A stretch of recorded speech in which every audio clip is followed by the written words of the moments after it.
may very well be the beginning of the end of Christianity in Syria. War erupting between Syria and Turkey. A top Catholic leader is worried about Christians on the front lines. Pope Francis is accusing Synod critics of attacking Christ. An exclusive report from the Vatican is ahead. A deadly Yom Kippur attack against a German synagogue. A nationwide manhunt is underway for the killers. Plus, the judge on the bench during a remarkable moment of Christian forgiveness speaks out. The news starts right now.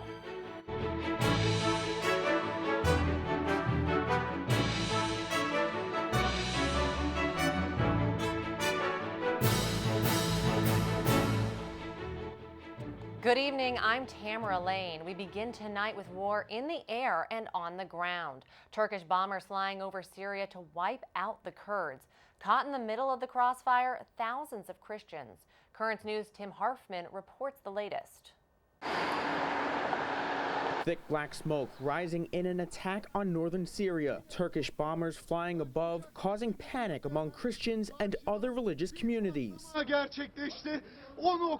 Turkey invading Syria to take over nearly 18 miles along the border. The goal is to destroy the Kurds, who have been key forces in the U.S. drive to wipe out ISIS. The conflict is causing Christians in the region to fear for their lives. They feel that this may very well be the beginning of the end of Christianity in Syria. Ed Clancy is with Aid to the Church in Need, the humanitarian organization supporting Christians facing persecution. Christianity has declined dramatically in the war-torn country. Now we see a situation in northern Syria where something on the order of 75% of the Christians that were once there are gone. Turkey's President Erdogan announced the military action on Twitter, writing, quote, "Our mission is to prevent the creation of a terror corridor across our southern border."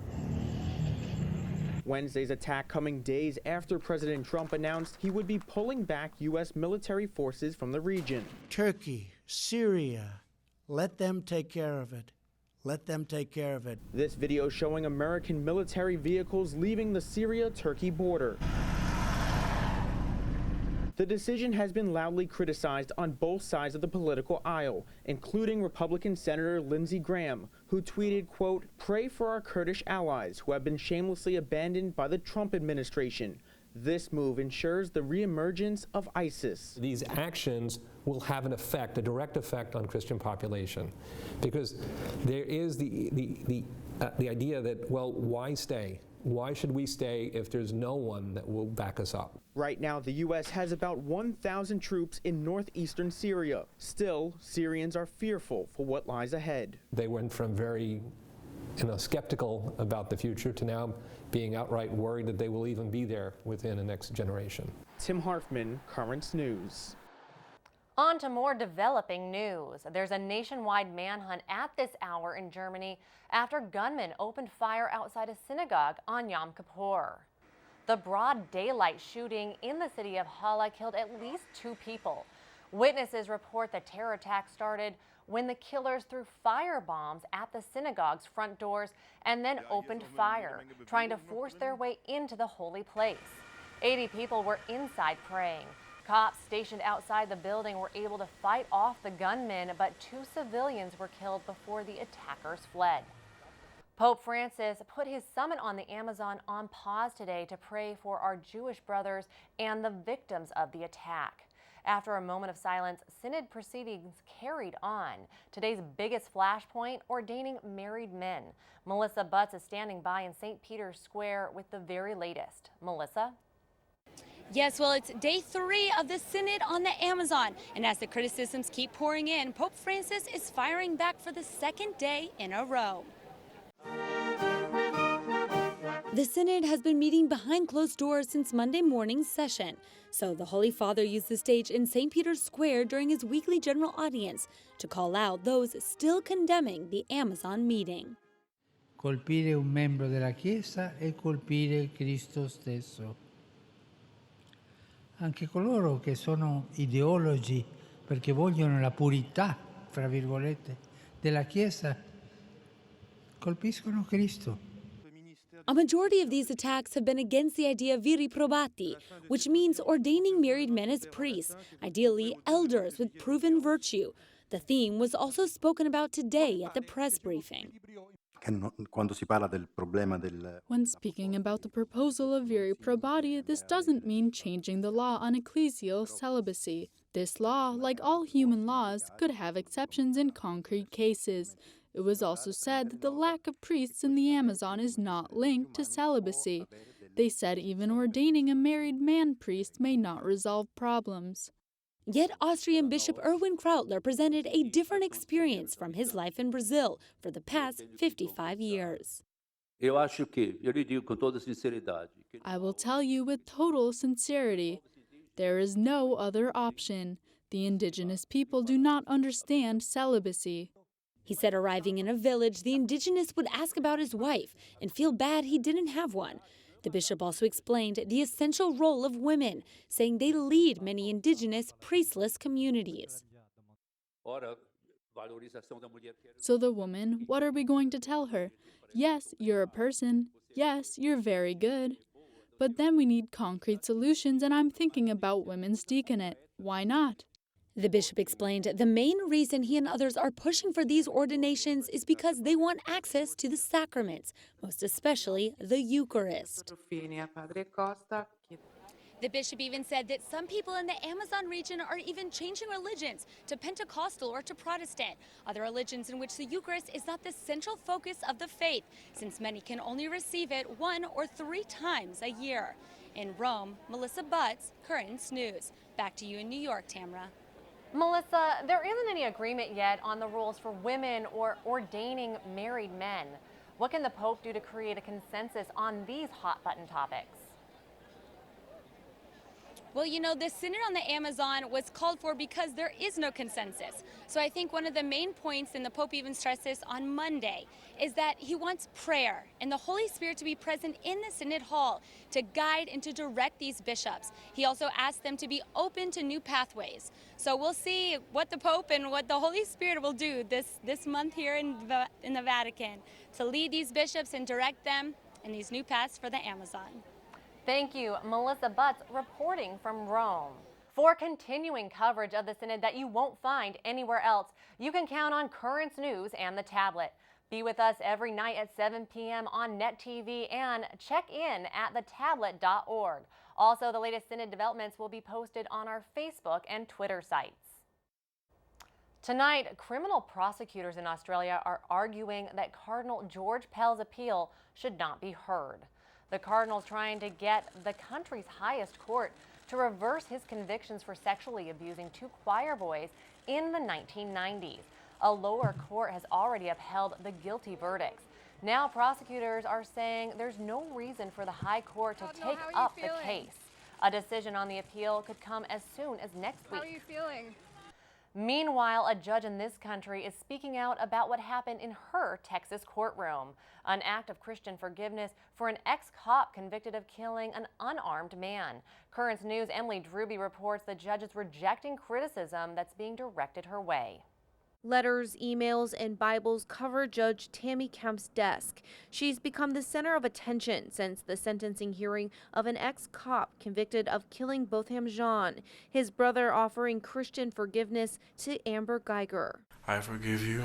Brant Jean spoke to the former cop after she was found guilty of shooting the unarmed man in his apartment after mistaking it for hers. I was very surprised that this young person was so poised, so composed, and expressed a level of forgiveness and maturity that I don't think anybody expected from him at the time. Can I give her a hug, please? Please? Yes. The moment that has resonated with so many people. Amber Geiger rushed into Brant Jean's arms for a hug that lasted nearly a minute. I thought Mr. Jean needed that. And when Ms. Geiger ran to him, I understood that she needed it too. Judge Kemp then spent time talking to Botham Jean's family, offering prayers along with hugs and tears. Geiger was still in the courtroom, and that's when God entered the picture. I said to her, as Ms. Geiger, Mr. Jean has forgiven you. Please forgive yourself so that you can live a purposeful life. And she asked me, she said, do you think my life can still have a purpose? And I said, I know it can. And she said, well, I don't even have a Bible. I don't have a Bible. I don't know where to begin. And that's when I went and retrieved my Bible and gave it to her. The judge reading Geiger a gospel passage about salvation, then the former cop asked for a hug. I don't think anybody would have refused her a hug had she asked it of them in that moment. Amber Geiger promised the judge she would return her Bible when she gets out of prison in 10 years. Emily Druby, Currents News. An order of nuns is looking to the High Court to protect their religious freedom. The Little Sisters of the Poor just filed a petition to ask for a religious exemption from the contraception mandate in the Affordable Care Act. This is the second time the nuns have asked the Supreme Court for help. In 2016, the court granted them a religious exemption only for the Third Circuit Court of Appeals to uphold a Pennsylvania injunction against the ruling. The sisters hope this final petition will put this issue to rest.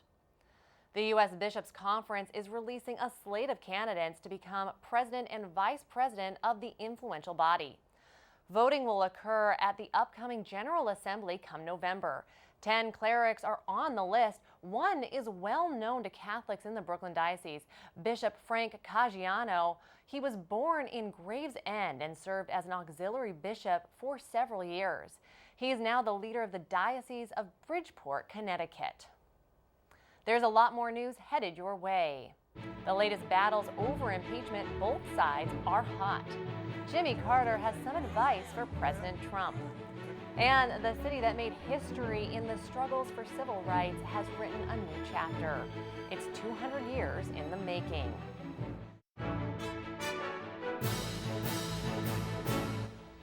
Tonight, for the first time, Joe Biden is calling for President Trump to be impeached. Donald Trump has violated his oath of office, betrayed this nation, and committed impeachable acts. To preserve our Constitution, our democracy, our basic integrity, he should be impeached. The announcement came at an event in New Hampshire. Biden and his son are part of the impeachment battle. Trump's phone call to Ukraine's president encouraged an investigation of the Biden's activities in Ukraine. In the meantime, the Trump administration is still slamming the investigation, saying it's unconstitutional. Reed Binion has the latest on what some are calling an illegitimate effort to overturn the 2016 elections. Crazy and frightening. That's how President Trump's call with Ukraine is being described by a White House official who claims they were shaken by the call while listening to it. That's according to a source familiar with the whistleblower probe.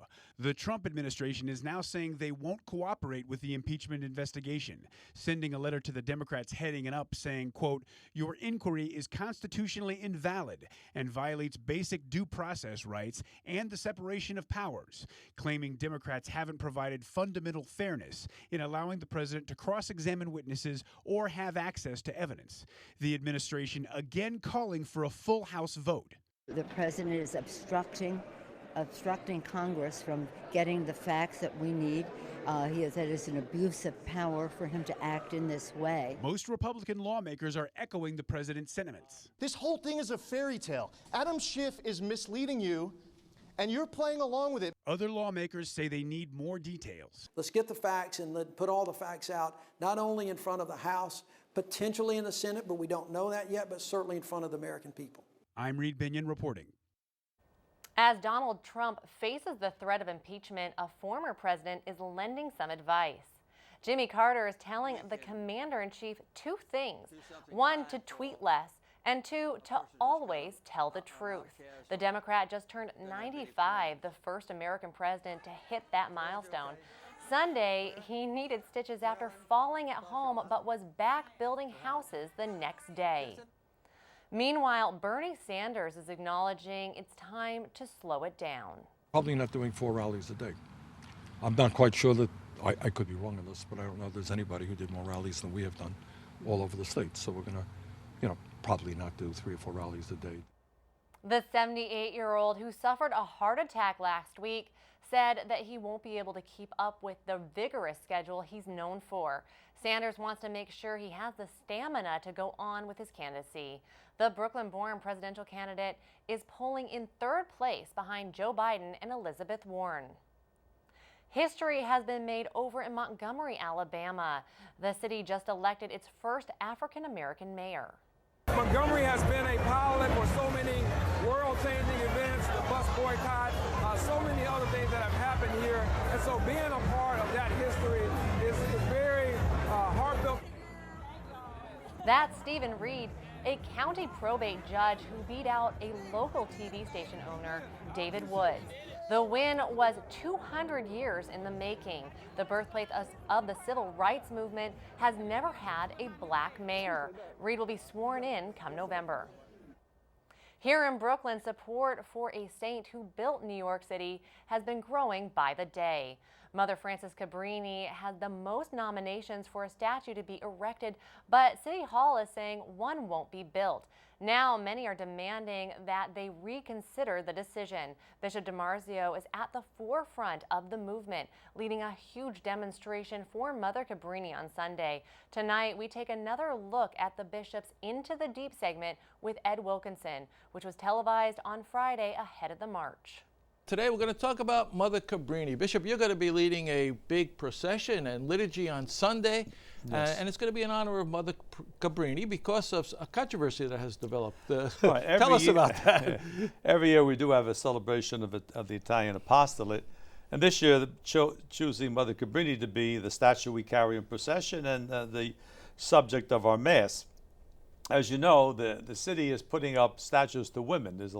Seems to be a lack of women in statuary around the city, and so they actually had kind of a contest or a testing to see who people think, and actually Mother Cabrini got the most votes out of all the people that they're proposing, and they're ignoring her. They're saying, well, she didn't make the grade, whatever the criteria was. So certainly she was a woman of stature, a woman of her own thinking, and it wasn't subservient to anybody. But so we're lacking a statue of Mother Cabrini in New York. Yeah. We're going to start a campaign to erect our own statue. Not that Mother Cabrini really would like a statue, I think, but it's the point of immigrants of today needing more than ever a patron of immigrants, where they're being so misunderstood, mistreated. She understood the problem, over 100 years ago, and today we have the same kind of problem of mentality that doesn't understand we have to welcome the stranger, whatever condition they're in. So we will launch that campaign this Sunday. Yeah. Now, who was Mother Cabrini? Maybe a lot of people might not be familiar with her. She worked right here in our own diocese. Right. She was a religious sister. She, started very young in her life. She started a religious community in Italy with the intention of going to China. And she had an audience with Leo XIII, who said, no, don't go east, go west. Because just the year before, he had written a letter to the American bishops explaining his concern about the Italian immigrants who he felt were not being served well. They didn't have priests. They weren't really being welcomed. And so he said, go to the United States. That's where we need your help. And she did. And she created many in different cities, not only in New York. This Sunday we will go actually to the first place she went to in New York City, Brooklyn. Right. It was Archbishop Corrigan, who she kind of had some difficulties with, but Corrigan said, go to Brooklyn. It was Bishop McDonald, who was his secretary, who was then the Bishop of Brooklyn, and he accepted her very well. She praised him all different kinds of ways. Started the school there, named it after him, St. Charles School. His name was Charles McDonald. So it's a good story that began in Brooklyn. We always were a diocese of immigrants, and right from the beginning. And the place where the procession will begin is down there in Carroll Gardens, and it's the place where her chapel used to be. It's not there anymore, but there's a public park there named in her honor, and that'll be the starting point for the procession. That's right, and we'll go from there to the church. To Sacred Heart St. Stephen's, right, which is right there in the neighborhood. Now, that was a very predominantly Italian parish, but it's a changing neighborhood today, right? But these things are good. It's a good sign, I think, to the larger community. Yeah, the people come from all over the diocese. We have about 16 buses that have already told us they're coming. Well, that's about 50 a bus. That's a good amount of people, but at least it's a large church, so I think we'll fill it. And we want to honor her memory, but also what she taught us, that welcoming the stranger is really part and parcel of our faith. And like you say, you know, she probably wouldn't even want a statue.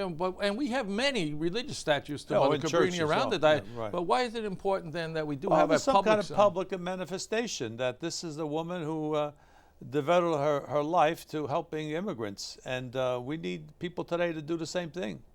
And you will be preaching and talking about Mother Cabrini Yes, on Sunday? in English and Italian. Okay, and the liturgy is mostly in Italian, I think. The liturgy will be in Italian. The sermon will be bilingual. Okay, Bishop, thanks so much. Again, our thanks to Ed and Bishop DiMarzio. More now on the Bishop's Cabrini statue campaign. He's encouraging Catholics in the diocese to voluntarily pitch in to build the new monument, hopefully in front of Borough Hall. Contributions are being accepted through the Catholic Foundation for Brooklyn and Queens at cfbq.org/Cabrini statue. Still to come on Currents News, a new project for the new evangelization right here in the Brooklyn Diocese. And it's already Christmas in one city. Why the town is getting ready for the big day 2 months early. It's about making just one little girl smile. And please check out one of our latest features in the tablet, the Our Diocesan Family page. That's where you can send in photos of your family receiving certain sacraments such as baptism, first communion, confirmation, and marriage. For more information and to submit your pictures, go to thetablet.org/OurDiocesanFamily. We'll be right back.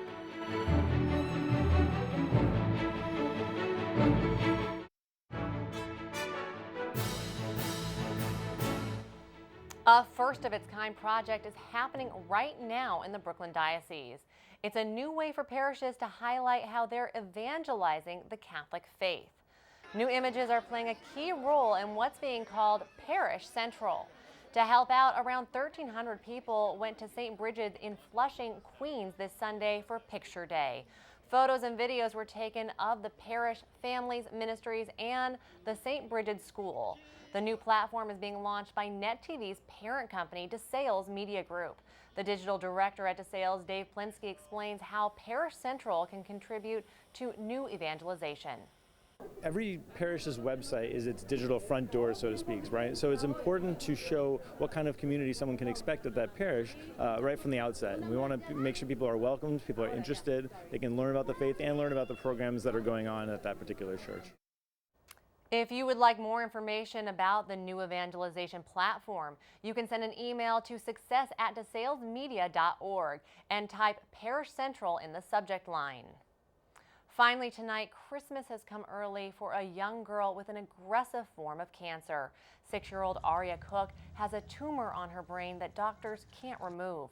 So her Pennsylvania neighborhood is coming to the rescue, decking the halls 2 months before schedule. They want to make sure little Aria sees the season. I have some past family history with this, so I'm very familiar with it. But just to bring happiness to our hometown small community is really what it's all about, and to know that, and they know that we're here for them for anything. The lights have already made Aria smile. Family and neighbors say they have no plans to take down the decorations anytime soon. That is Currents News. I'm Tamara Lane. Thank you for joining us because we are putting your faith in the news. Hope to see you again next time.